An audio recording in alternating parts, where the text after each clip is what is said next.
दर्शकों, स्वागत है अध्यात्म और ज्योतिष के खास कार्यक्रम में। मैं हूं आपके साथ देवभूमि ऋषिकेश उत्तराखंड से आचार्य आशीष। दर्शकों, हम कार्यक्रम को फटाफट शुरू कर लेते हैं।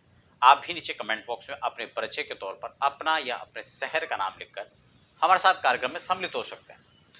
दर्शकों, फटाफट हम अपने विषय पर चलते हैं, उसी पर विचार रखेंगे। मैं आपके साथ बात कर रहा हूं नीच भंग राजयोग को लेकर। जैसा नाम उसी से इसका भाव भी स्पष्ट हो रहा है और इसका अर्थ भी निकल करके आ रहा है। नीच, हर ग्रह की अपनी एक नीच राशि होती है और एक उच्चस्थ राशि होती है। अर्थात हर ग्रह का एक एक पद है, एक राशि है जिस पर वो उच्च का हो जाता है। ठीक उसी से सातवें भाव में जाकर के, सातवीं राशि पर जाकर वह नीच का हो जाता है।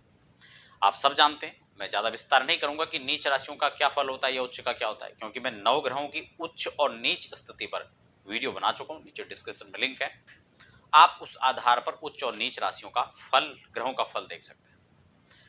आज हम बात करेंगे नीच भंग राजयोग को लेकर। आपकी कुंडली के अंदर भी यदि कोई ग्रह है जो नीच का है, स्वाभाविक है आप उसको लेकर चिंतित रहते हैं। लेकिन हो सकता है कि वही नीच ग्रह आपको राजा बना दे, वही आपको बड़ा पद दिला दे, वही आपको ऐश्वर्यशाली धनवान बना दे, वही कोई राजनीति के शिखर पर आपको पहुंचा दे, बड़ा कारोबारी आपको बना दे, बड़ा अधिकारी आपको बना दे। लेकिन ये कैसे संभव हो सकता है, आज मैं उसी को लेकर चर्चा करूंगा। वह जन्म कुंडली में कौन सी स्थिति हो सकती है जब नीच का ग्रह भी हमें श्रेष्ठतम फल प्रदान करेगा।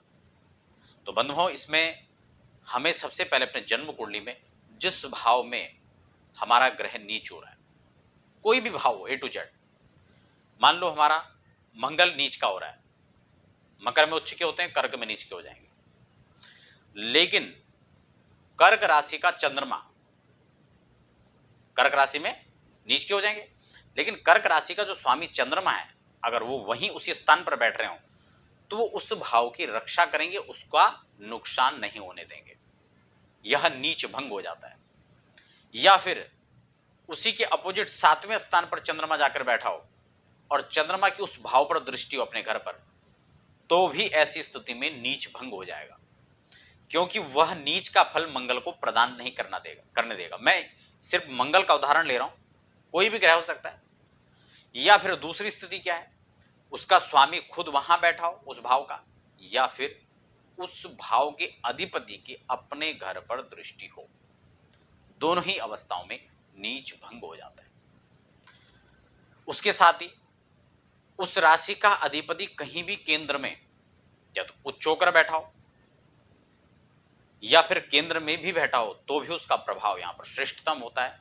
या फिर वह चंद्रमा के साथ में किसी केंद्र स्थान पर बैठा हो, तो ऐसे में नीच भंग राजयोग बनता है, जो अत्यंत श्रेष्ठ होता है। अपनी दशा, महादशा, अंतरदशा में आपको श्रेष्ठतम फल प्रदान करता है।